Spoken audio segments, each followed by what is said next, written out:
Hello everyone, welcome to Rimpal maths classes. तो plus one class के relation and function chapter का ये हमारा 8th लेक्चर है।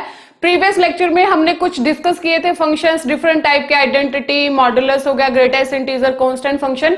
आज हम फर्दर नेक्स्ट टाइप के फंक्शन डिस्कस करेंगे। तो पहला फंक्शन क्या है हमारा यहाँ पे, स्मॉलेस्ट इंटीजर फंक्शन, और इसे क्या बोलते हैं, ceiling function and also step function. इन तीनों का मीनिंग क्या होता है, बिल्कुल सेम होता है। ये जस्ट ग्रेटेस्ट इंटीजर के अपोजिट होता है। तो देखिए इसकी डेफिनेशन क्या है, for any real number x, x क्या होता है हमारा, कोई रियल नंबर होता है, इसका ये क्या होता है, सिंबल होता है। यहाँ पे हम कैसे लिखेंगे, F of X equals to this, ये क्या है इसका सिंबल, ये किसका सिंबल होता है, स्मॉलेस्ट इंटीजर फंक्शन का। To denote the smallest integer greater than और इक्वल टू एक्स। वहां पे देखो हमारा जो ग्रेटेस्ट इंटीजर था वहां पे क्या लिखते थे हम, लेस देन और इक्वल टू एक्स था ना, यहाँ पे क्या होगा, ग्रेटर देन और इक्वल टू एक्स हो जाएगा। तो अब देखिए यहाँ पे मैं आपको समझाती हूँ, ये जस्ट उसके अपोजिट होता है। वहां पे हम ग्रेटेस्ट इंटीजर को कैसे करते थे, मान लो मैंने क्या बताया था, ये उसका सिंबल हम यूज करते थे कि 4.7 है तो उसका ग्रेटेस्ट इंटीजर क्या होता था, 4 होता था। बट स्मॉलेस्ट इंटीजर में उल्टा है, 4.7 इसका मतलब ये क्या कहते हैं, ग्रेटर देन और इक्वल टू एक्स, यानी कि इससे जस्ट नेक्स्ट इंटीजर होंगे, इंटीजर ग्रेटर देन और equal to, smallest integer greater than और इक्वल टू एक्स। इसका मतलब ये एक्स क्या है यहाँ पे मेरे पास 4.7 है, ये कहता है इससे ग्रेटर क्या होंगे। सबसे पहले आप ये वाला स्मॉलेस्ट छोड़ते हैं, हम ग्रेटर की बात करते हैं, ग्रेटर और इक्वल टू है ना। इससे ग्रेटर क्या बनेंगे, इससे ग्रेटर बनेगा, नेक्स्ट क्या होता है 5 बनेगा, 6, 7, 8 एंड सो ऑन बनेगा। ठीक है, कहता है पहले इसकी ग्रेटर लिख लिए मैंने, फिर उसमें क्या कहते हैं, ग्रेटर में क्या है, स्मॉलेस्ट इंटीजर पिक करना है, यानी कि इन सब में सबसे छोटा कौन है, 5, देन आंसर विल बी 5 हो जाएगा। सिमिलरली अगर देखो पूरा पूरा है तो वही रहेगा, 5 है क्योंकि इक्वल टू बोला है ना इसने। अब मान लो 5 लिया मैंने एक्स को 5, तो 5 से ग्रेटर और इक्वल टू इंटीजर्स क्या होंगे, 5, 6, 7, 8 एंड सो ऑन होंगे ना। लेकिन उसने क्या कहा, जो भी होंगे उसमें स्मॉलेस्ट पिक करना है, तो स्मॉलेस्ट कौन है यहाँ पे, 5, then answer will be 5। Similarly negative की बात करते हैं हम, यहाँ पे नेगेटिव क्या है, -7.2, तो इससे क्या होगा, हमें ग्रेटर लिखना है। तो x क्या है यहाँ पे, -7.2 है ना, तो इससे ग्रेटर क्या होगा हमारे पास, -7 होगा, फिर क्या होगा -6, -5 एंड सो ऑन होगा। इन सब में जो सबसे छोटा है, नेगेटिव में कभी भी कंफ्यूज नहीं होना, बच्चे कंफ्यूज हो जाते हैं, मैं यहाँ पे -8 लिख बैठेंगे, ऐसा नहीं करना। इन सब में सबसे छोटा कौन है, -7, देन आंसर विल बी -7। तो ये फर्क होता है ग्रेटेस्ट इंटीजर एंड ऑल्सो इसमें स्मॉलेस्ट इंटीजर फंक्शन के अंदर। अब हम बात करते हैं इसके डायग्राम की, ग्राफ की, तो वो देखिए क्या बनेगा। तो नेक्स्ट हम इसके ग्राफ की बात करते हैं। हम बहुत ज्यादा डिटेल में यहाँ पे नहीं जाएंगे क्योंकि मैंने आपको with detail greatest integer function समझा चुकी हूँ मैं आपको कि किस टाइप से होता है। वही सेम बात है, X axis and Y axis ले लिया मैंने, यहाँ पे एक्स कोऑर्डिनेट चाहिए, वाई कोऑर्डिनेट चाहिए, तो हम किस टाइप से लिखेंगे, एक्स एंड ये हो जाएगा, मतलब जो भी हमने एक्स लिया हमें उसका क्या निकालना है यहाँ पे, स्मॉलेस्ट इंटीजर, और वो पॉइंट्स हम क्या करेंगे, प्लॉट कर देंगे इसके अंदर। तो इसका डायग्राम इस टाइप से बनेगा, यहाँ पे ये जंप कर जाएगा इधर, और ये यहां से यहां तक बनेगा। ज्यादा डिटेल में नहीं बताऊंगी क्योंकि ग्रेटेस्ट इंटीजर मैंने आपको अच्छे से करवा दिया है। अब हम बात करते हैं इसके डोमेन एंड रेंज की। ग्रेटेस्ट इंटीजर में ये मिस हो गया था पार्ट हमारा डोमेन एंड रेंज का, तो यहाँ पे मैं आपको दोनों का अच्छे से समझा देती हूँ। क्या होता है डोमेन का मतलब, वही बात है इनपुट कि क्या क्या पॉसिबल वैल्यूज पुट कर सकते हैं जिससे फंक्शन क्या हो हमारा, डिफाइन हो। फंक्शन क्या है यहाँ पे, एफ ऑफ एक्स क्या है मेरे पास, मान लो मैं ग्रेटेस्ट इंटीजर की बात करती हूँ पहले, ठीक है, फिर हम बात करते हैं स्मॉलेस्ट इंटीजर की ऑल्सो। तो ये ग्रेटेस्ट इंटीजर है, ये हमारा स्मॉलेस्ट इंटीजर है, तो हम इसकी डोमेन की बात करते हैं। तो डोमेन का मतलब क्या होता है, क्या क्या पुट कर सकते हैं। अब देखो पुट तो हम कुछ भी कर सकते हैं, एक्स दे रखा है, मैंने इसमें 0 भी पुट कर सकती हूँ, डेसिमल पॉइंट्स भी पुट कर सकती हूँ, प्लस वाले भी एंड ऑल्सो माइनस वाले भी, हर टाइप के नंबर मैं इन दोनों के अंदर पुट कर सकती हूँ। तो इन दोनों का ही डोमेन क्या होगा मेरे पास, आर। आर का मतलब क्या है, ऑल रियल वैल्यूज। देखो पुट तो कुछ भी कर सकते हैं, हमने डायग्राम के अकॉर्डिंग किया था, 0 किया, फिर हमने 0.1 किया, 0.2 किया, जो भी किया, ठीक है। तो ये डायग्राम यहाँ पे क्यों किया, क्योंकि हमारा क्या है, इसमें क्या कहता है, smallest integer greater than equal to, तो इससे उल्टा हो जाएगा ग्रेटेस्ट से, या स्मॉलेस्ट वाला फंक्शन इसका ग्राफ उससे उल्टा है।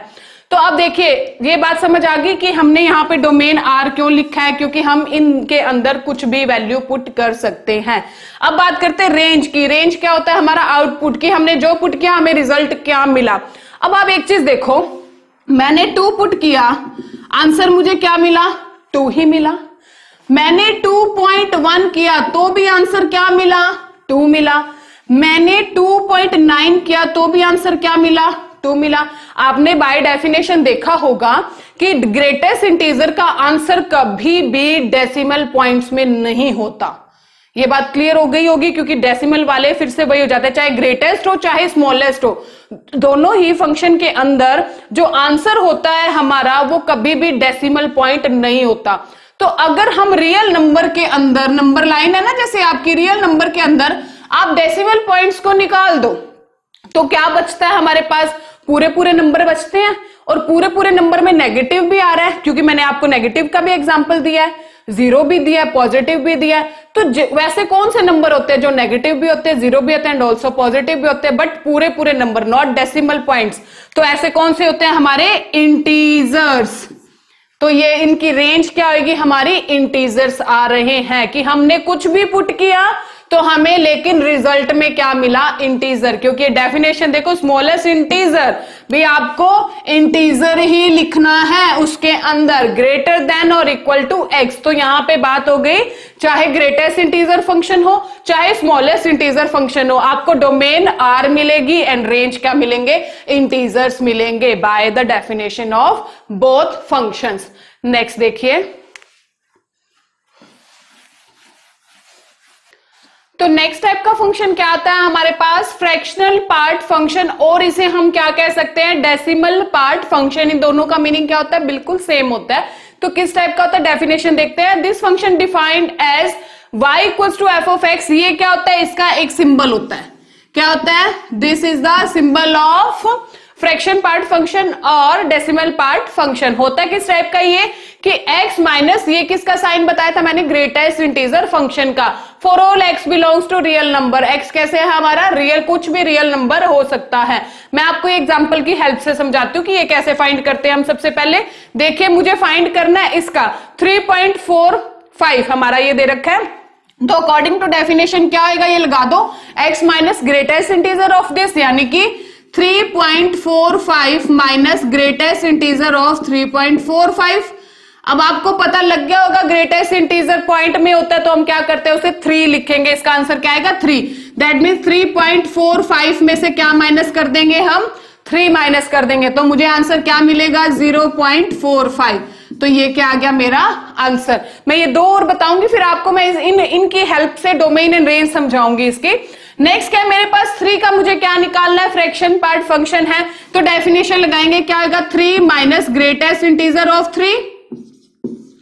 क्लियर हुई ये बात? अब देखिए 3 का ग्रेटेस्ट इंटीजर क्या होता है? 3 ही होता है। तो 3 माइनस 3 आंसर विल बी 0 हो गया। अब हम एग्जांपल लेते हैं -7 का, यानी कि डेफिनेशन लगाओ -7 माइनस 7 का क्या हो जाएगा? Greatest integer. और -7 का ग्रेटेस्ट इंटीजर क्या होता है? -7 ही होता है। तो -7 माइनस माइनस क्या हो जाएगा? +7। देन आंसर विल बी 0 मिल गया। सिमिलरली कोई और ले लो आप एग्जांपल, मान लो 4.61 ले लिया मैंने, ठीक है। तो 4.61 क्या बनेगा मेरे पास कि 4.61 माइनस 4.61 का ग्रेटेस्ट इंटीजर, और 4.61 का ग्रेटेस्ट इंटीजर क्या होता है? 4 होता है। तो ये क्या आ जाएगा? 4.61 minus 4, then answer will be 0.61। तो यहां से अब हम बात करते हैं इसकी रेंज एंड डोमेन की। डोमेन पे आते हैं सबसे पहले हम। डोमेन का मतलब क्या होता है? पॉसिबल इनपुट, कि क्या क्या हम x के अंदर वैल्यू पुट कर सकते हैं। तो आप देखो मैंने कुछ भी किया है, मैंने नेगेटिव भी किया। अब 0 कर लो, चाहे 0 करो। देखो 0 क्या होगा हमारे पास? 0 माइनस 0 का ग्रेटेस्ट इंटीजर, तो 0 माइनस 0 आंसर 0 ही आएगा। तो पुट तो कर ही सकते हैं ना हम। तो यहां पे देखो मैं कुछ भी पुट कर सकती हूँ। मैंने डेसिमल भी पुट करा, मैंने कंप्लीट भी पुट किया, मैंने नेगेटिव भी पुट किया, मैंने 0 भी पुट किया। तो सारे नंबर पुट करने को क्या कहते हैं? Real number. तो क्या हो जाएगा इसकी डोमेन? All real numbers. तो R क्या होता है हमारा? रियल नंबर को डिनोट करता है। तो ये तो क्या होगी इसकी डोमेन। अब रेंज की बात करते हैं। रेंज के लिए मैंने आपको ये एग्जांपल दिए हैं इतने, कि रेंज का मतलब क्या है कि मैंने क्या पुट किया और मुझे क्या मिला। अब देखो मैंने जब 4.61 पुट किया तो मुझे आंसर मिला 0.61। अब देखो मैंने जब 3.45 पुट किया तो मुझे आंसर मिला 0.45। 3 पुट किया तो आंसर मिला 0, -7 पुट किया तो आंसर मिला 0, 0 किया तो आंसर मिला 0। आप क्या देखोगे यहां पे, आप कुछ भी पुट करो इस फंक्शन के अंदर, एनी वैल्यू, बट आपको रिजल्ट क्या मिलेगा, 0 से बड़ा लेकिन 1 से लेस। आप कुछ भी करके देखो, 100 कर लो, चाहे 100 पॉइंट समथिंग कर लो, कुछ भी कर लो, आपको आंसर क्या मिलेगा यहां पे, 0 और 1 से लेस। ये लिखने का तरीका, तो ये क्लोज ब्रैकेट होती है, ये ओपन ब्रैकेट होती है।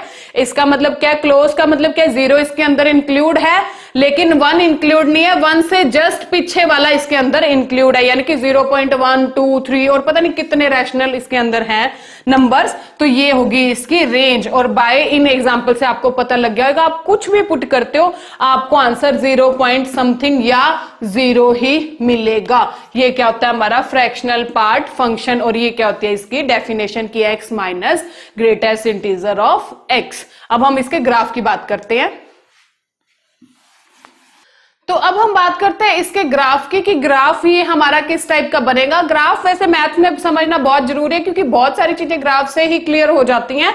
तो सबसे पहले हम बात करते हैं, जैसे मैंने एग्जांपल लिए थे, मान लो मैं x को 0 लेती हूँ, 0 लेती हूँ, दैट मीन्स क्या होता है हमारे पास 0 minus greatest integer of 0, then answer will be 0 आया था। अब मैं 0.1 लेती हूँ, मैंने 0.1 ले लिया तो क्या आएगा, 0.1 माइनस 0.1 का ग्रेटेस्ट इंटीजर, और 0.1 का ग्रेटेस्ट इंटीजर क्या होता है, 0 होता है, तो आंसर क्या आ जाएगा 0.1। इसी टाइप से अगर आप 0.2 लोगे तो भी आंसर क्या आएगा आपका, यहाँ पे 0.2 आएगा, 0.3 का 0.3, 0.4 का 0.4, तो यहाँ 0.9 तक लोगे तो आंसर क्या आएगा 0.9। बट जैसे ही आप इसे 1 कर दोगे ना, कि x को 1 पुट कर दोगे तो देखो 1 का क्या हो जाएगा, 1 माइनस ग्रेटेस्ट इंटीजर ऑफ 1, और 1 का ग्रेटेस्ट इंटीजर क्या होता है, 1 ही होता है, that means 1 minus 1, answer will be 0।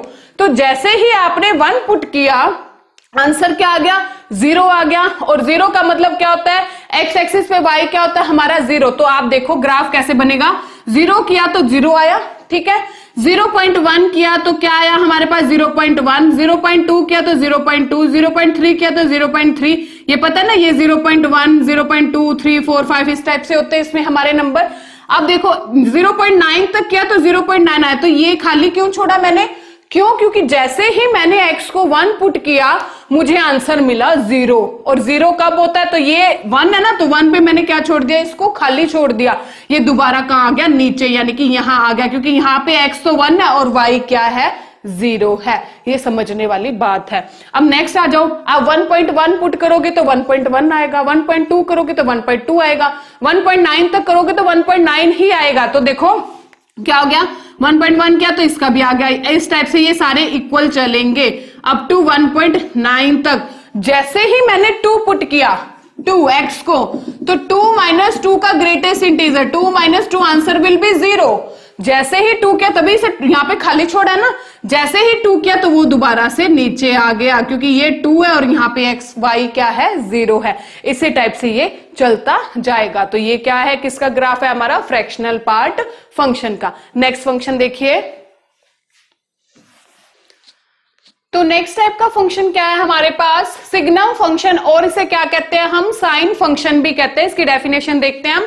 The function F R to R real to real is defined by the formula, ये क्या होता है, इसका डेफिनेशन है हमारा F of X equals to क्या होता है, मॉडुलस। ये क्या है, मॉडुलस का साइन है, modulus x upon x if कहता है एक्स नॉट इक्वल टू 0, और कहते हैं 0 होगा जब x क्या होगा 0 के इक्वल होगा। मैं इसे बताने से पहले हम ड्राइव करके देखते हैं। सबसे पहले मैं आपको थोड़ा वो रिवाइज करवाती हूँ कि मॉडुलस x की डेफिनेशन क्या थी हमारे पास, अब तो आपको लर्न होनी चाहिए। मॉडुलस x की डेफिनेशन थी कि x प्लस का होगा जब x क्या होगा ग्रेटर देन इक्वल टू 0 होगा, और x माइनस का होगा जब x क्या होगा लेस देन 0 होगा। ये तो याद होगी अब आपको मॉडुलस की डेफिनेशन, प्रीवियस लेक्चर में मैं आपको करवा चुकी हूं। अब हम इस डेफिनेशन को यहां अप्लाई कर देते हैं। अप्लाई का मतलब क्या है, इस मॉडुलस x की जगह हम ये दोनों डेफिनेशन क्या कर देते हैं, अप्लाई करते हैं। तो क्या आएगा हमारे पास, यहां पे देखिए क्या आ जाएगा, ये क्या है मॉडुलस x बाय x है ना, तो पहले मैं प्लस का x लिखूंगी मॉडुलस x की जगह, x बाय एक्स, और मैं क्या लिखूंगी x greater than equal to. अब यहाँ पे इक्वल टू की बात आती है, हम यहाँ पे इक्वल टू पे जोर नहीं देंगे क्योंकि इक्वल टू पे ऑलरेडी उसने वैल्यू हमें दे रखी है, तो हम इक्वल टू को इग्नोर कर देंगे। हम किस साइन को देखेंगे? ओनली ग्रेटर को।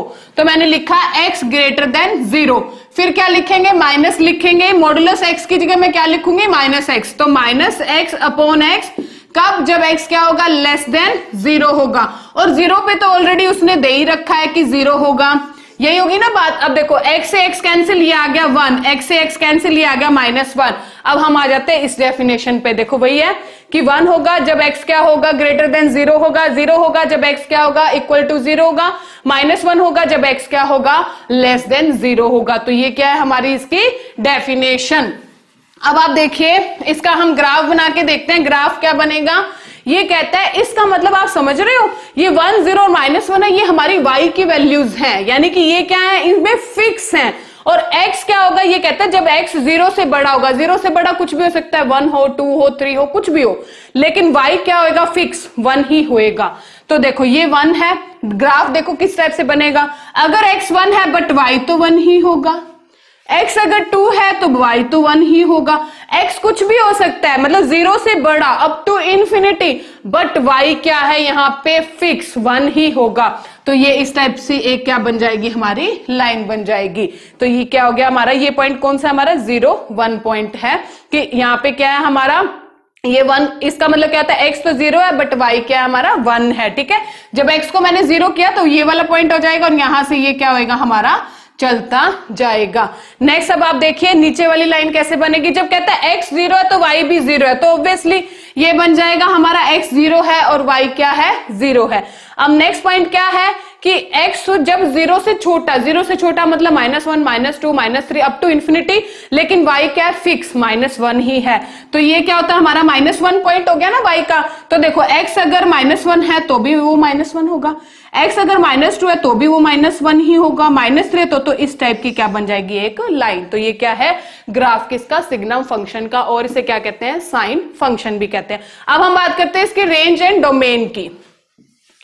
तो देखिए डोमेन का मतलब क्या है बच्चों? मैंने क्या बताया था कि x क्या होगा, है ना।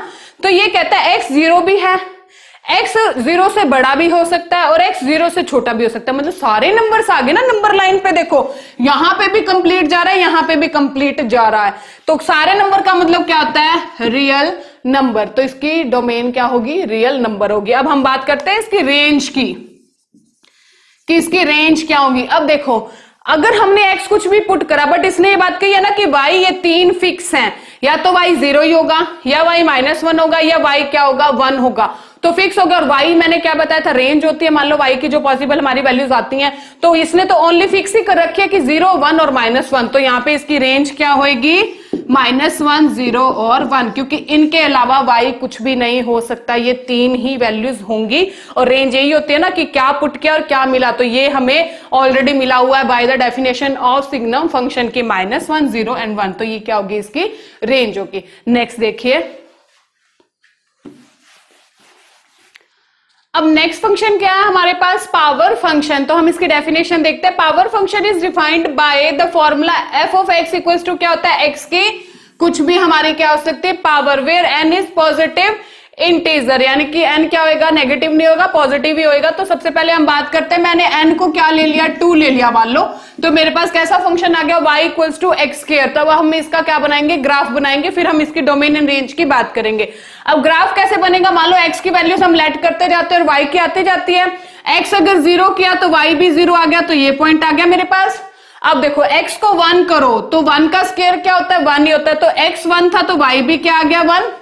अब x को 2 पुट करो, 2 का स्क्वायर क्या होता है? 4। तो x जब 2 था तो y क्या आ गया मेरे पास? यहां पे चला जाएगा, 4 आ गया, ठीक है। इसी टाइप से अगर आप 3 करोगे तो वो जंप कर जाएगा, 9 पे चला जाएगा। नेगेटिव देखते हैं अब हम बात, क्योंकि आगे बढ़ता ही जाता है इसका ग्राफ। अब नेगेटिव की बात करते हैं। जब -1 का स्क्वायर करा तो भी -1 का स्क्वायर क्या होता है? प्लस का 1 ही होता है। तो देखो जब ये -1 किया तो मेरे पास क्या आया? प्लस का 1 आया। -2 करेंगे तो क्या आएगा? प्लस का 4। इस टाइप से यहां आ जाएगा। तो इसका जो ग्राफ होता है वो हमारा इस टाइप से बनता है। ये आगे जाता जाता है और ये यहां से आगे जाता रहता है। तो देखिए ये क्या हो गया हमारा y equals to X square का क्या हो गया, ग्राफ हो गया। अब हम बात करते हैं इसकी रेंज एंड डोमेन की। ये जो पावर फंक्शन है इसमें ना हर एक फंक्शन का रेंज एंड डोमेन अलग अलग वेरी करता है। इसकी डोमेन की बात करते हैं। फंक्शन क्या था, एक्स स्क्वायर ना, यानी कि वो कुछ भी पुट कर सकती हूं मैं, एक्स में प्लस भी कर सकती हूँ, माइनस भी, डेसिमल भी, एनी नंबर। तो डोमेन क्या होएगा हमारा यहाँ पे, रियल नंबर होएगा। क्लियर हुआ ये बात, ठीक है। अब हम बात करते हैं इसकी रेंज की। अब आप देखो मैंने एक्स को कुछ भी पुट करा, मुझे एक्चुअल में मिलेगा क्या, क्योंकि एक्स का स्क्वायर है ना, प्लस का करा तो आंसर प्लस में मिला, माइनस का किया तो भी आंसर प्लस में मिला, है ना, जीरो किया तो जीरो मिला, यानी कि जो भी पुट किया बट आंसर मुझे मिला ओनली प्लस में। तो हम यहां क्या लिखेंगे, रेंज क्या आएगी, positive real number, all positive real number. ये बात क्लियर होगी, क्योंकि स्क्वायर है ना, स्क्वायर क्या होता है, किसी भी माइनस का अगर हम स्क्वायर करते हैं तो वो प्लस हो जाता है। तो इसकी रेंज क्या होगी, ऑल पॉजिटिव रियल नंबर। अब हम बात करते हैं दूसरे ग्राफ की।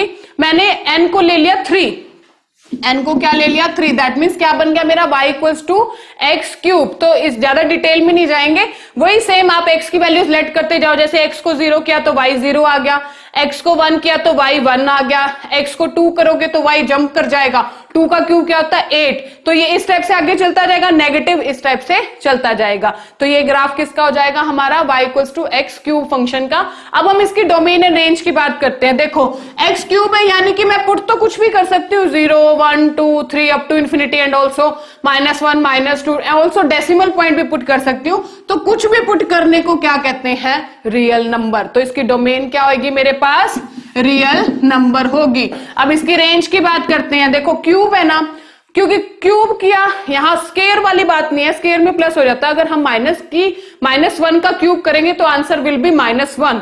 यही बात -2 का क्यूब करेंगे तो आंसर विल बी -8। तो कुछ भी करोगे तो आपको रिजल्ट प्लस में माइनस में सारे मिलेंगे। तो सारों को क्या कहते हैं, रियल नंबर। तो इसकी रेंज क्या होगी हमारी, रियल नंबर। हर एक रियल नंबर होगा इसकी रेंज, जो भी हम पुट करेंगे हमें रियल नंबर ही वापस मिलेगा। तो ये क्या हो गया हमारा पावर फंक्शन। तो इस टाइप से हमने कितने सारे डिफरेंट टाइप के फंक्शन पढ़ लिए। तो नेक्स्ट हम क्या करेंगे, अब एक्सरसाइज के क्वेश्चंस ट्राई करेंगे, नेक्स्ट लेक्चर में करेंगे। लेकिन वो तो ये आप अच्छे से करो, इनके ग्राफ अच्छे से करो। ग्राफ करने इंपॉर्टेंट होते हैं, क्योंकि ग्राफ से हमारा मैथ्स थोड़ा और इजी हो जाता है समझना कि किस फंक्शन का ग्राफ किस टाइप से बनेगा। तो आगे आपको बिल्कुल भी दिक्कत नहीं आएगी। तो नेक्स्ट लेक्चर में हम क्या करेंगे, एक्सरसाइज के क्वेश्चन स्टार्ट करेंगे। आज के लिए इतना ही, थैंक यू।